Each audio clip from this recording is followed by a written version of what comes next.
कहानी की शुरुआत होती है भविष्य में, जहां इंसानों की जिंदगी पूरी तरह से मशीनों से चलती है। सभी लोग छोटे से छोटा काम करने के लिए भी टेक्नोलॉजी का सहारा लेते हैं। लेकिन फिर हम ग्रे नाम के एक आदमी को देखते हैं जो इस टेक्नोलॉजी की दुनिया से हटकर एक आम मैकेनिक का काम करता है। उसकी पत्नी आशा कोबाल्ट नाम की एक टेक कंपनी में काम करती थी। एक दिन एक गाड़ी को ठीक करने के बाद जब ग्रे उसकी डिलीवरी करने जा रहा था तो उसने आशा को भी अपने साथ चलने को कहा ताकि वापस आते समय वो आशा की गाड़ी में आ जाए। कुछ ही देर में वो दोनों समुद्र किनारे एक सुनसान जगह पर पहुंचे। थोड़ा अंदर जाने पर वो एक आलीशान घर तक आए जहां ग्रे का क्लाइंट एरॉन रहता था। एरॉन एक अरबपति टेक जीनियस था। उसे देखकर आशा को बहुत खुशी हुई क्योंकि वो एरॉन के काम से काफी इम्प्रेस थी। इसके बाद एरॉन ने उन्हें अपना नया आविष्कार दिखाया। ये स्टेम नाम की एक माइक्रोचिप थी जिसकी मदद से वो कोई भी काम कर सकते थे। इस चिप के अंदर दुनिया बदलने की ताकत थी जिसे देखकर आशा बेहद खुश हुई। पर ग्रे का मानना था कि इसकी वजह से लोगों की नौकरियां खतरे में पड़ जाएंगी। बाद में जब वो घर लौट रहे थे तो ग्रे ने कहा कि ऐसे आविष्कार उसके जैसे लोगों का धंधा ठप करके रहेंगे। पर तभी ग्रे ने देखा कि उनकी गाड़ी तो कहीं और ही जा रही थी। ग्रे ने गाड़ी को मुड़ने की कमांड दी और खुद ब्रेक्स लगाने की कोशिश भी की, पर कोई फायदा नहीं हुआ। जल्द ही वो गुंडों के मोहल्ले में आ पहुंचे जहां उनकी गाड़ी की जोरदार टक्कर हो गई। तभी 4 आदमियों ने वहां आकर ग्रे और आशा को बाहर निकाला। उसी वक्त एक पुलिस ड्रोन पूरी घटना की रिकॉर्डिंग कर रहा था। वो गुंडे ग्रे और आशा को पीटने लगे तो ग्रे ने उन्हें पैसों का भी ऑफर दिया। पर तब फ्रिस्क नाम का एक गुंडा हंसने लगा। उसने आशा के पास जाकर उसके सीने में गोली मार दी। जब ग्रे ने उस पर हमला किया तो फ्रिस्क ने उसे भी गोली मार दी जिससे वो पूरी तरह पैरालाइज हो गया। इसके बाद गुंडे चले गए और ग्रे की आंखों के सामने आशा ने दम तोड़ दिया। इसके 3 महीने बाद हम देखते हैं कि ग्रे हॉस्पिटल में अब भी पैरालाइज था। उसकी माँ उसे व्हील चेयर में लेने आई और उसके घर पर उसकी मदद के लिए अलग अलग मशीन्स लगा दी गई। लेकिन आशा की मौत से ग्रे बहुत गहरे सदमे में था। बाद में ग्रे और उसकी माँ पुलिस स्टेशन में डिटेक्टिव कोर्टेज से मिले। ग्रे ने आशा के कातिलों के बारे में पूछा तो कोर्टेज ने कहा कि फिलहाल कोई सुराग नहीं मिला। ये सुनकर ग्रे को थोड़ा गुस्सा आ गया क्योंकि जो टेक्नोलॉजी लोगों के दांतों में लगी चिप्स को पढ़ सकती है वो कुछ गुंडों का पता नहीं लगा सकी। पर कोर्टेज ने बताया कि कातिलों ने अपने सिस्टम में बहुत सख्त सिक्योरिटी लगा रखी है जिस वजह से उन तक पहुंचना बेहद मुश्किल हो गया है। खैर बाद में जब ग्रे हॉस्पिटल में था तो एरॉन उससे मिलने आया। ग्रे की हालत देखकर एरॉन ने उसे अपने शरीर में स्टेम माइक्रोचिप लगवाने की सलाह दी ताकि वो फिर से चल फिर सके। एरॉन ने कहा कि इसके लिए उसकी सर्जरी होगी पर यह बात एक खुफिया राज रहनी चाहिए। मगर ग्रे ने कहा कि वो जीने की कोई इच्छा नहीं रखता। और फिर एरॉन कहने लगा कि अगर आशा होती तो वो भी यही चाहती।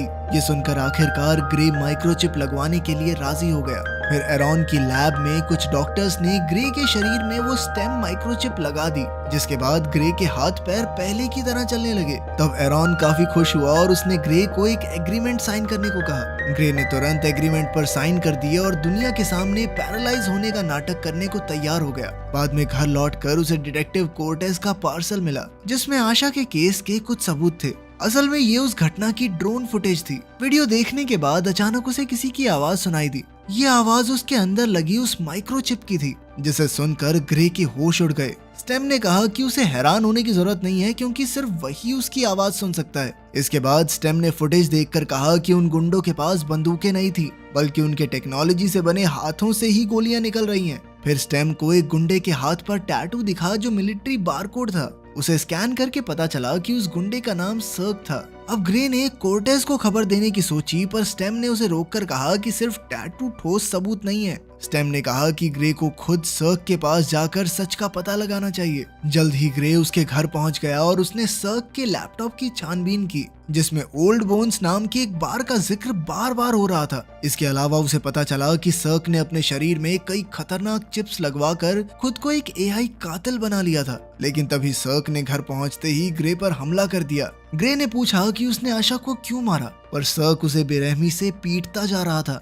आखिरकार ग्रे ने स्टेम से मदद मांगी तो स्टेम ने उसके शरीर पर काबू करके सर्क का मुकाबला किया और कुछ ही पलों में उसे जान से मार डाला। बाद में जब ग्रे को होश आया तो वो काफी घबरा गया लेकिन स्टेम ने उसे पुलिस के आने से पहले सारे सबूत मिटाने को कहा। बाद में जब एक डॉक्टर डिटेक्टिव कोर्टेज के साथ सर्क की लाश की जांच कर रहे थे तो उन्हें उसके शरीर में कई खतरनाक चिप्स और हाथ में बंदूक के इम्प्लांट्स मिले। कोर्टेज को खबर मिली कि सर्क के घर में मशीन ऑयल वाले जूतों के निशान मिले हैं जिससे उसे लगा कि ये शायद किसी मैकेनिक का काम है। कुछ दिन बाद ग्रे एरॉन की लैब में चेकअप के लिए गया तो एरॉन काफी गुस्से में था क्योंकि उसे ग्रे की पूरी खबर थी और वो जानता था कि उसने सर्क की हत्या की है। एरॉन ने उसे एग्रीमेंट याद दिलाकर कहा कि वो टेक्नोलॉजी का गलत इस्तेमाल नहीं कर सकता। तब ग्रे ने भी गुस्से में कहा कि हाँ तो तेरी चिप की बात मान के ही गया था मैं वहाँ पे। खैर एरॉन ने उसे सावधानी से इसका इस्तेमाल करने को कहा। उधर कोर्टेज ने सर्क के घर के बाहर की फुटेज देखी तो उसे व्हील चेयर में ग्रे दिखाई दिया। बाद में उसने ग्रे के घर जाकर उसे सर्क की मौत के बारे में बताया। कोर्टेज ने उससे पूछा कि वो कत्ल के वक्त क्या कर रहा था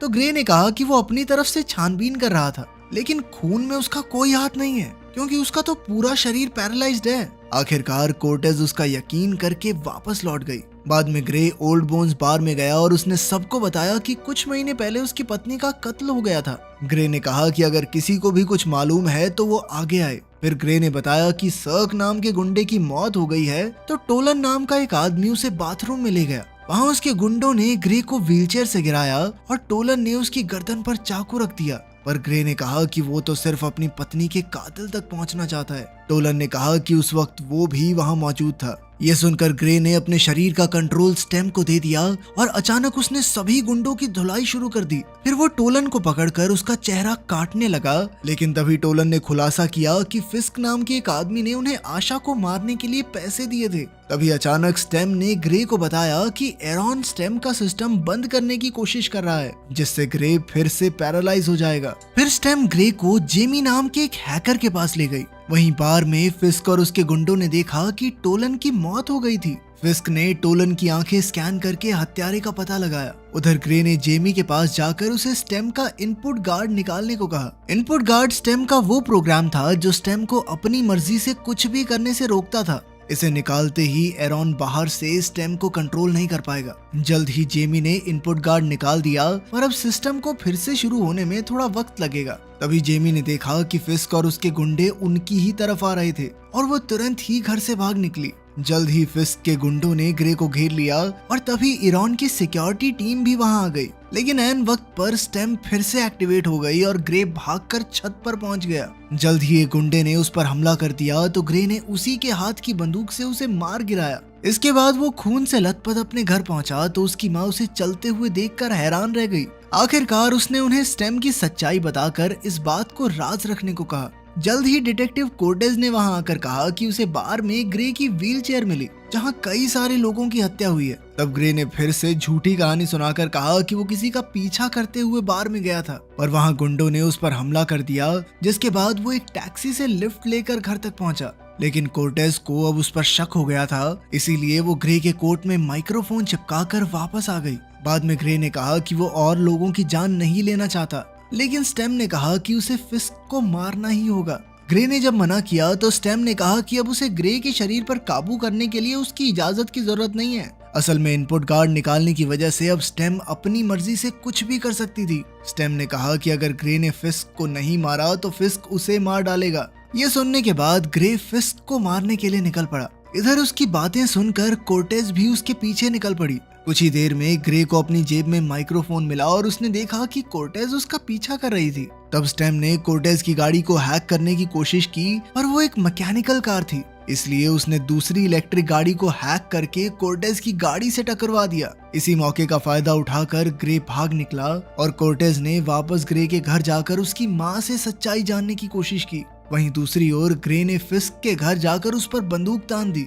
तब फिस्क ने कहा कि वो आशा को नहीं बल्कि ग्रे को मारना चाहते थे। उन्होंने जानबूझकर ग्रे को असली गोली नहीं मारी क्योंकि वो उसे सिर्फ पैरालाइज करना चाहते थे। फिर फिस्क ने ग्रे को अपनी शक्तियों पर काबू करके अपने साथ शामिल होने की सलाह दी, लेकिन ग्रे के सर पर तो बदले की आग सवार थी। जल्द ही दोनों में जबरदस्त लड़ाई शुरू हो गई और फिस्क की शक्तियां ग्रे से काफी ज्यादा थी। वो ग्रे को मारने ही वाला था कि अचानक स्टेम ने ग्रे को बताया कि असल में सर्क फिश का भाई था। ये सुनकर ग्रे ने फिस्क को बताया कि कैसे उसने सर्क को बेरहमी से मारा था। इससे फिस्क की आंखें भर आई और तभी मौके का फायदा उठाकर ग्रे ने फिस्क पर जानलेवा हमला करके उसे मार डाला। फिर उसने फिस्क का फोन देखा तो वो हक्का बक्का रह गया। क्योंकि उसे एरॉन का वॉइस मेल मिला था जिसमें एरॉन ने फिस्क को ग्रे को मारने का हुक्म दिया। वो सीधा एरॉन की लैब में पहुंचा और उस पर इल्जाम लगाया कि उसने अपने एक्सपेरिमेंट के लिए आशा की जान ली। अब वो एरॉन को गोली मारने ही वाला था कि अचानक पीछे से कोर्टेज ने उस पर बंदूक तान दी।